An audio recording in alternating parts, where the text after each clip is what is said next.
O comentário do Evangelho de João. Canal Esperança em Deus. Comentarista Wilson dos Santos.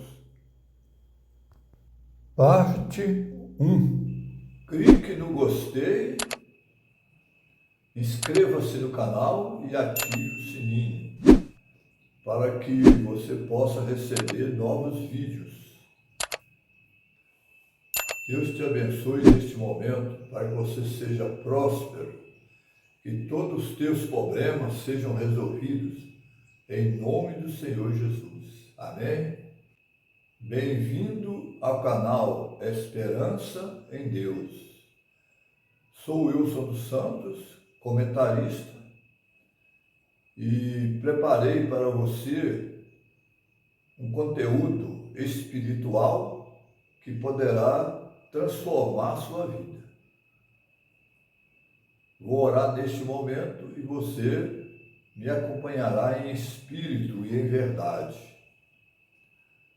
Senhor nosso Deus, somos gratos a Ti pela esperança que tem nos dado da vida eterna em Cristo Jesus.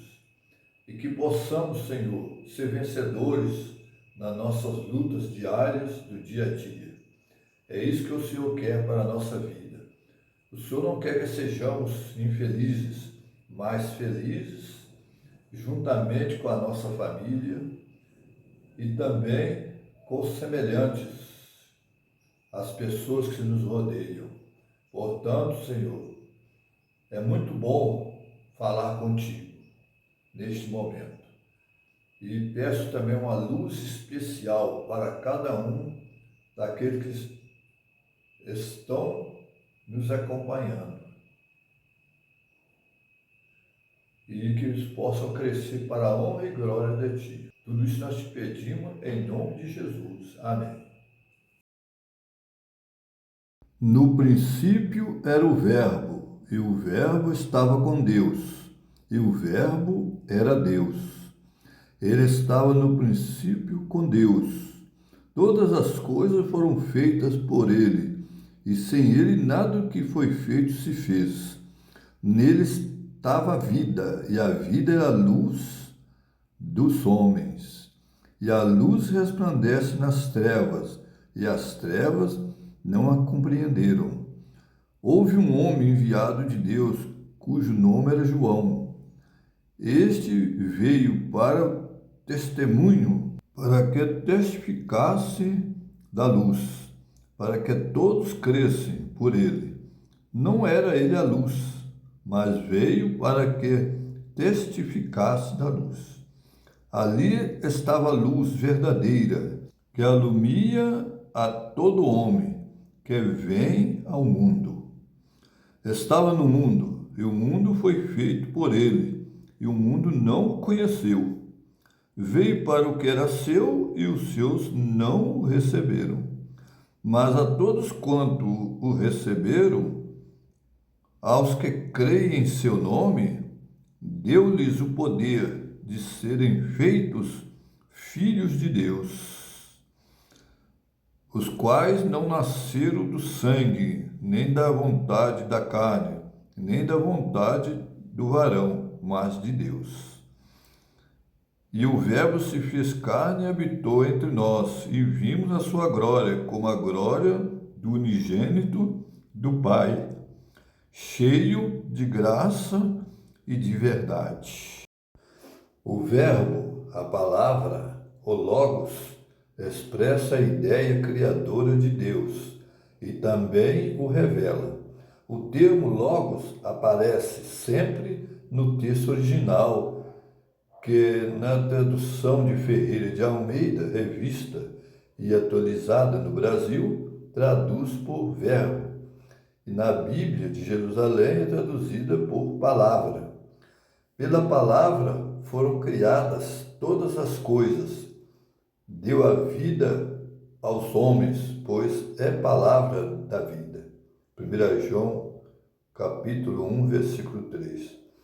O que vimos e ouvimos, isso vos anunciamos, para que também tenhais comunhão conosco.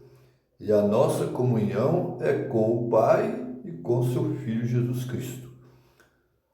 João afirma que o dom da vida eterna, que se encontrava com o Pai, se manifestou aos homens. 1 João capítulo 1, versículo 2. Porque a vida se manifestou, e nós a vimos e testificamos dela, e vos anunciamos a vida eterna, que estava com o Pai e nos foi manifestada. Deveríamos desejar ter a vida eterna. Ela é a salvação de todos os homens.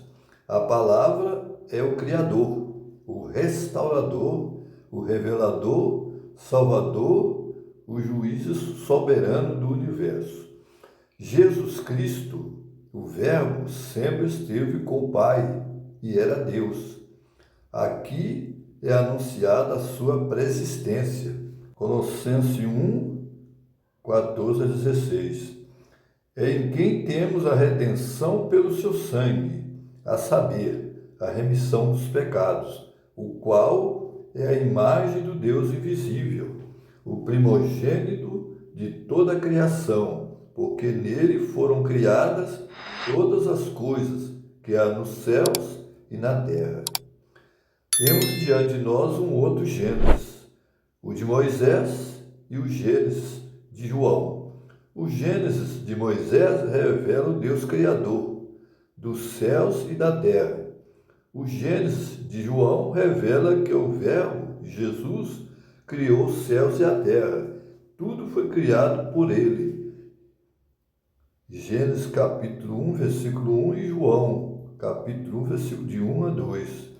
André era irmão de Simão Pedro, um dos dois que ouviram João falar sobre Jesus, dizendo: Este era aquele de quem eu dizia, o que vem depois de mim, é antes de mim, porque foi primeiro do que eu, e todos nós recebemos também da sua plenitude, e graça sobre graça.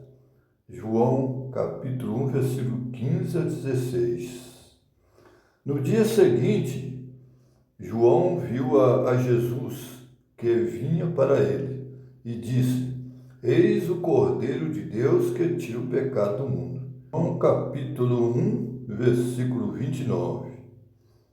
Jesus veio a João para ser batizado no Rio Jordão. João testificou dizendo: Eu vi o Espírito descer do céu como uma pomba e repousar sobre ele. No dia seguinte, João estava outra vez ali e dois dos seus discípulos, e vendo passar Jesus, disse: Eis aqui o Cordeiro de Deus.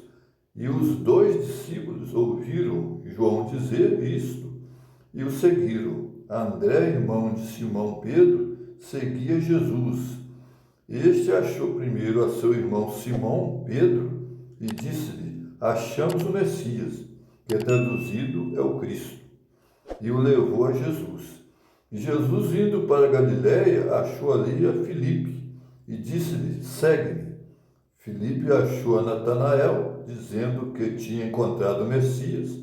Natanael respondeu: Pode vir alguma coisa boa de Nazaré? Disse Filipe: Vem e vê. Jesus viu a Natanael, vir ter com ele e disse dele: Eis aqui um verdadeiro israelita, em que não há dolo. João capítulo 1, 31 a 51. Disse-lhe Natanael: De onde me conheces tu? Jesus respondeu e disse-lhe: Antes que Filipe te chamasse, te vi eu, estando tu debaixo da figueira. Natanael respondeu e disse-lhe: Rabi, tu és o Filho de Deus, tu és o Rei de Israel. Jesus respondeu e disse: Por que te disse, vi-te debaixo da figueira, crês? Coisa maior do que estas verás. E disse-lhe: na verdade vos digo que daqui em diante vereis o céu aberto e os anjos de Deus subirem e descerem sobre o Filho do Homem. Capítulo 2 do livro de João. E ao terceiro dia fizeram-se umas bodas em Caná da Galileia, e estava ali a mãe de Jesus. E foi também convidado Jesus e os seus discípulos para as bodas. No Evangelho de João, capítulo 2, versículo de 1 a 10, encontramos o relato do primeiro milagre de Jesus, que ocorre em um casamento em Caná da Galileia. Jesus e seus discípulos foram convidados para essa celebração, assim como Maria, a mãe de Jesus. Durante a festa, o vinho acabou, o que poderia ter sido uma situação embaraçosa para os anfitriões. Maria informa Jesus sobre o problema e, apesar de inicialmente parecer relutante, ele instrui os serventes a encherem 6 talhas de pedra com água. Em seguida, Jesus transforma a água em vinho. Quando o mestre-sala prova esse vinho, ele fica impressionado e comenta que o melhor vinho foi deixado para o final da festa, o que era incomum, pois geralmente o melhor vinho era servido primeiro. Esse milagre é significativo, pois é o primeiro sinal público de Jesus, revelando sua glória e levando os discípulos a acreditarem nele. Além disso, destaca o poder transformador de Jesus e sua preocupação com as necessidades humanas, mesmo em situações cotidianas, como uma festa de casamento. É um relato rico em simbolismo e significado espiritual. Faltou vinho nas bodas? Aqui Maria é mencionada como tendo autoridade, pois ela tinha condições de dar ordens aos servos e aproximar-se de Cristo para sugerir-lhe que ajudasse a resolver o problema. João 2, verso 3. É um indício que ajuda a entendermos que havia um certo grau de parentesco entre Maria e o noivo. Neste caso, Jesus realmente tinha o dever de contribuir para a provisão do vinho, porque todos os trabalhos de preparativos da festa exigiam dos familiares do noivo ajuda. E Jesus, próximo à Páscoa, subiu a Jerusalém e encontrou no templo os vendedores. João 2, versículo 13 a 16. No Evangelho de João, capítulo 2, versículos 13 a 16, é narrada a ocasião que Jesus vai a Jerusalém durante a Páscoa. Clique no gostei, inscreva-se no canal e ative o sininho. Jesus vai ao templo em Jerusalém e encontra o templo transformado em um mercado. Ele vê vendedor de bois, ovelhas e pombas, bem como cambista, e fica indignado com a maneira como o templo, uma casa de oração, estava sendo usada para comércio. Jesus faz um chicote de cordas e expulsa todos do templo, derrubando as mesas dos cambistas e espalhando suas moedas aos que vendiam pombas. Ele disse: tirai daqui essas coisas, não façai da casa de meu pai casa de negócio. Esse ato de purificar o templo demonstra a autoridade e o zelo de Jesus pela santidade da casa de Deus. Ele estava reafirmando a importância do templo como um lugar de adoração e comunhão com Deus, em vez de um local de comércio e lucro.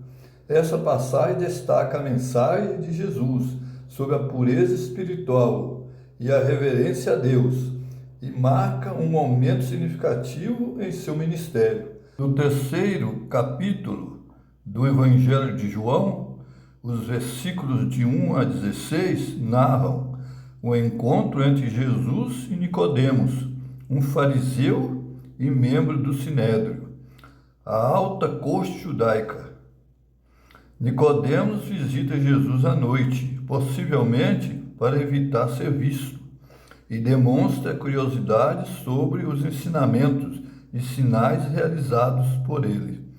reconhecendo que Jesus veio da parte de Deus. Durante essa conversa, Jesus fala sobre a necessidade de nascer de novo para ver o reino de Deus.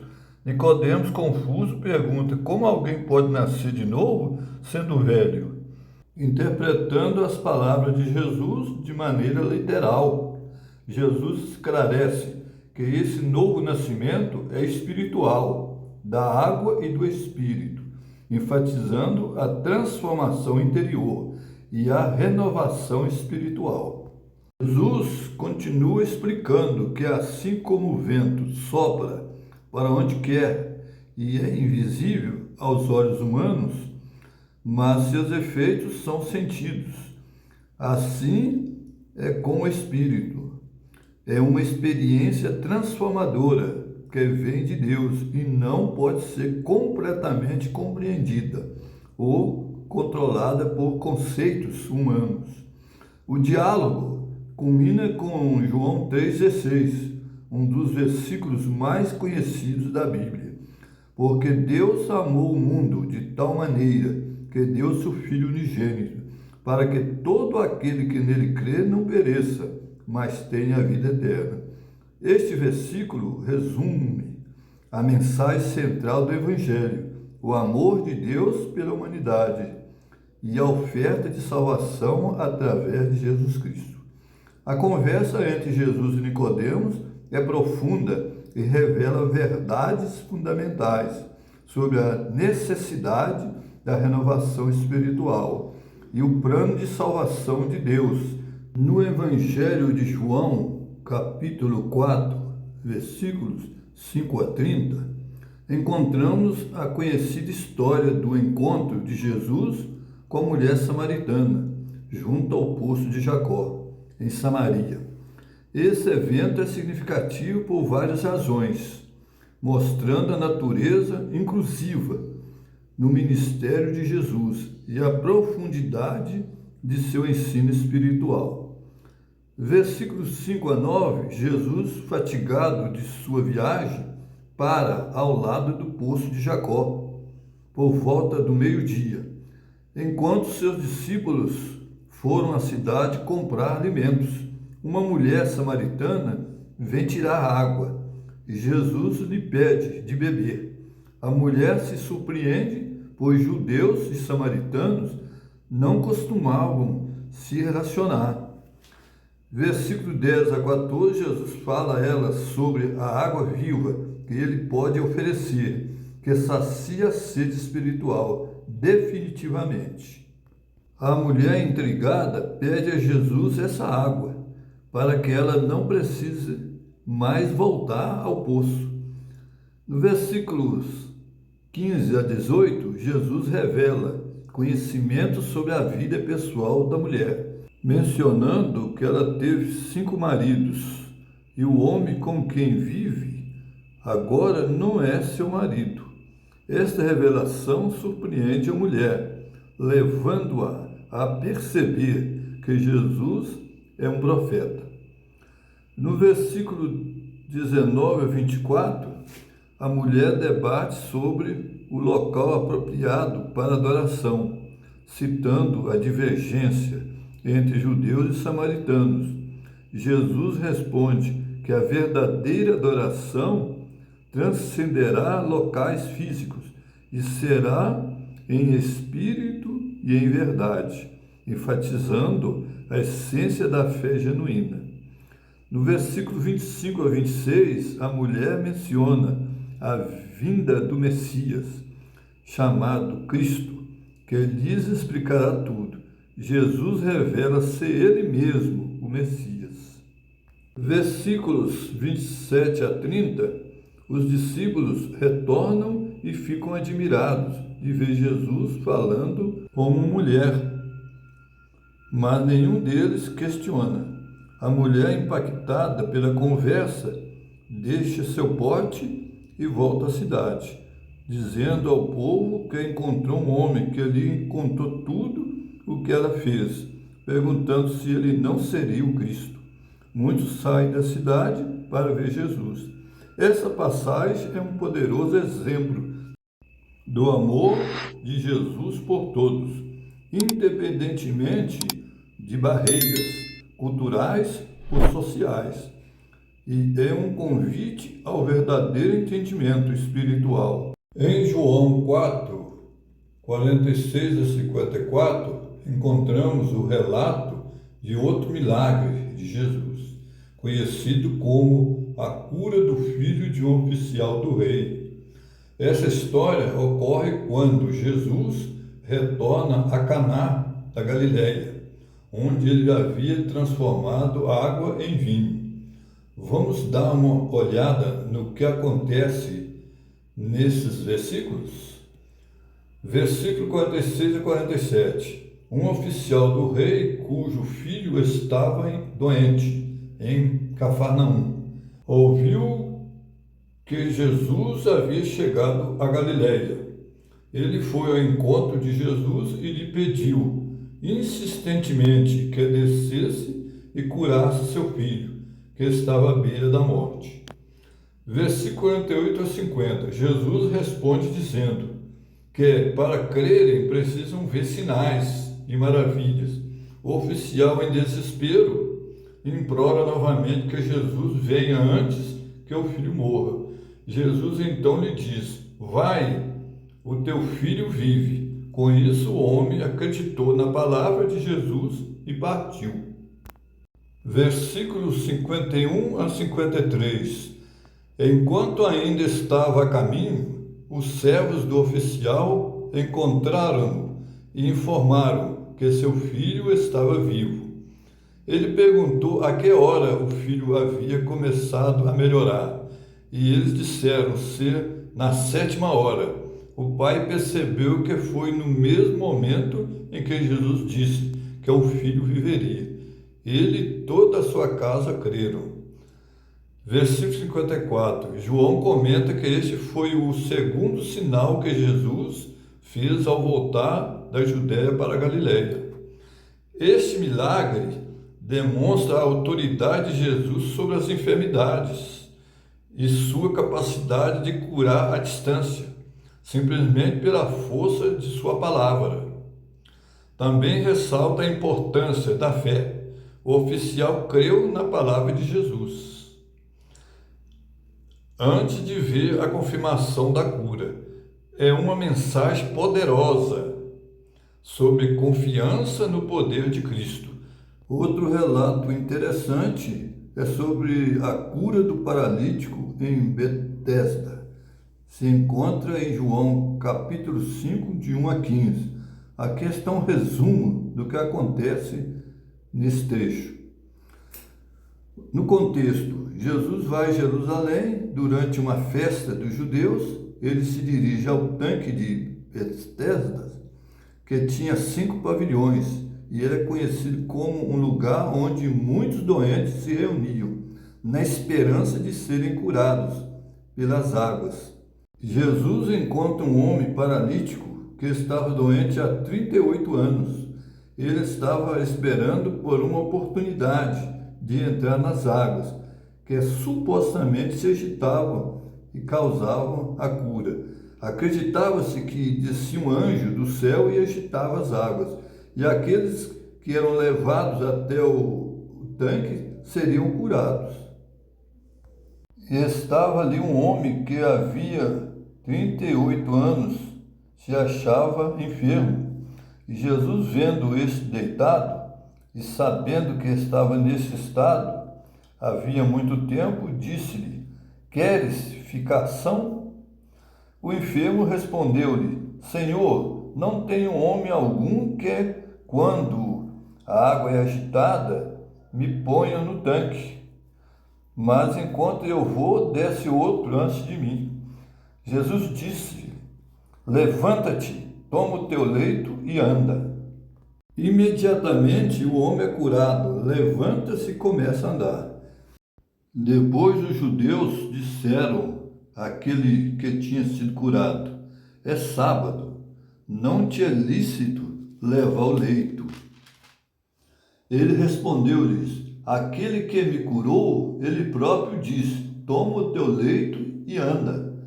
Perguntaram-lhe: pois quem é o homem que te disse, toma o teu leito e anda? E o que fora curado não sabia quem era, porque Jesus se havia retirado, em razão de, naquele lugar, haver grande multidão. Depois Jesus encontrou-o no templo e disse-lhe: Eis que já está ação, não peques mais, para que não te suceda alguma coisa pior. E aquele homem foi e anunciou aos judeus que Jesus era o que o curara. A cura do homem no sábado leva à perseguição de Jesus pelos judeus, pois ele realizava a cura nesse dia. Que para os judeus, Jesus estava quebrantando o sábado. Essa passagem enfatiza a compaixão de Jesus pelos sofredores. Ele trabalhava para fazer o bem aos sábados ou em qualquer outro dia. O sinal da aliança da criação é o sábado, observado pelo homem, Ezequiel 20, versículo 12 e 20. E a imagem do primeiro sábado se encontra no livro de Gênesis, capítulo 2, versículo de 1 a 3.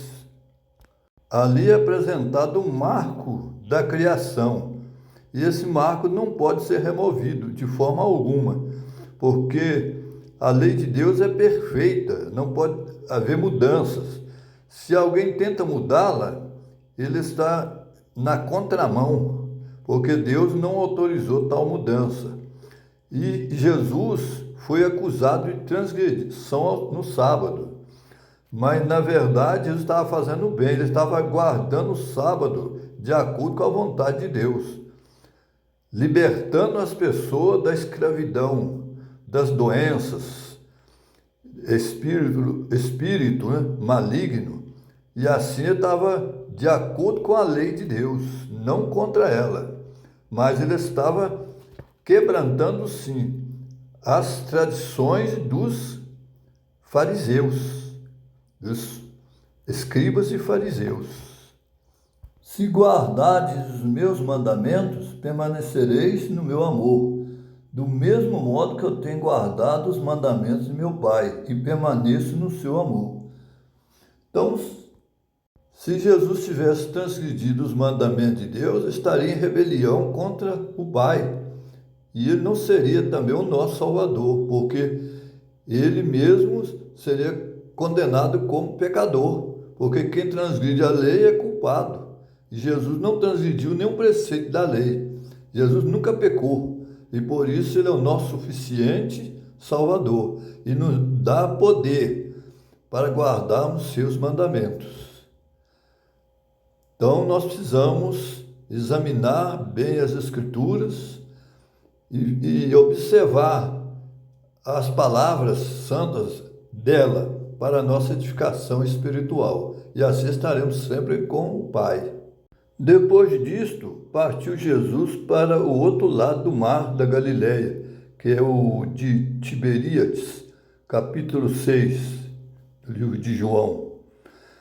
E grande multidão o seguia, porque via os sinais que operava sobre os enfermos.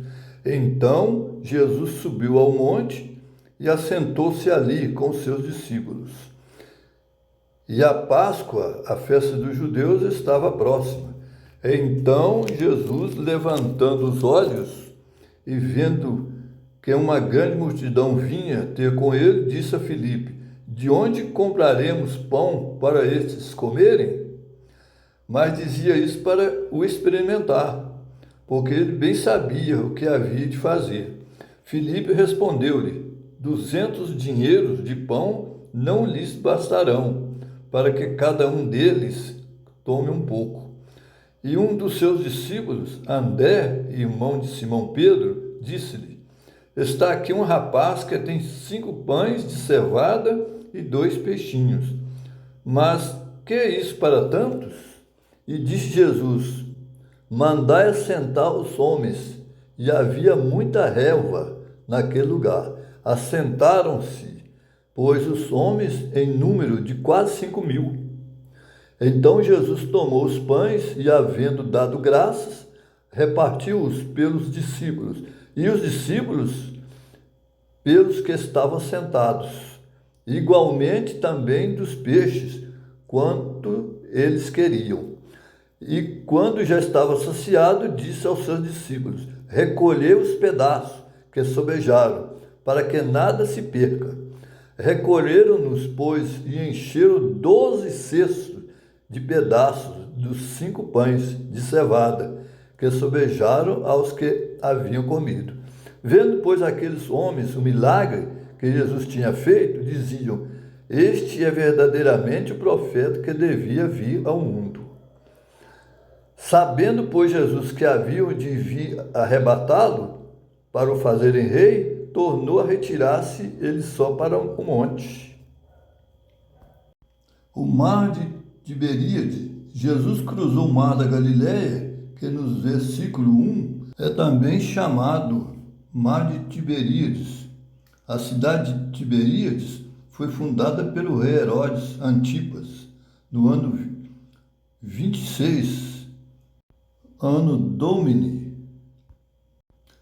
A ordem de Cristo sempre impõe determinadas ações. Podem ser simples, mas inevitáveis. O que primeiramente os discípulos devem fazer é organizar a multidão, estando organizada em grupos, segundo o relato de Marcos, de 100 em 100 e de 50 em 50, Marcos 6, versículo 40, sentaram-se na relva abundante que havia naquele lugar, João, versículo 6, 10, e o milagre aconteceu. Todos se alimentaram do pão, que simboliza Jesus, o pão vivo que desceu do céu, e na organização todos foram beneficiados. Sobraram ali 12 cestos, e Jesus mandou guardar esses cestos. É uma maneira de economizar também. Jesus não gosta de desperdício, né? E assim, o milagre vem quando a pessoa acredita nele. Jesus pode saciar a tua fome espiritual, porque ele é o pão vivo, o pão que foi dado lá no deserto, né, em forma de maná, mas o povo de Israel não o reconheceram como Messias, né? Quando Jesus veio, eles o rejeitaram. E quando veio a tarde, os seus discípulos desceram para o mar, e entrando no barco, atravessaram o mar em direção a Cafarnaum. Estava já escuro e ainda Jesus não tinha chegado ao pé deles. E o mar se levantou, porque um grande vento assoprava. E, tendo navegado uns 25 ou 30 estádios, viram a Jesus andando sobre o mar e aproximando-se do barco, e temeram.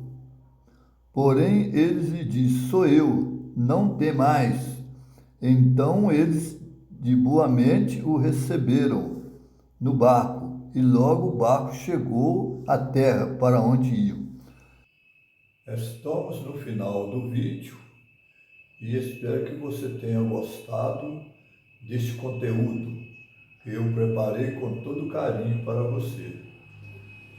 É conteúdo completamente bíblico, de acordo com a palavra de Deus, que se encontra nas Escrituras Sagradas. E se você gostou, você clique gostei, inscreva-se no canal e ative o sininho. Compartilhe essa mensagem com as outras pessoas ao seu redor. Comente aí nos comentários o que você acha da mensagem desse vídeo. Está abençoando a sua vida ou não está? O que você acha? Eu quero saber o que você pensa a respeito desse trabalho.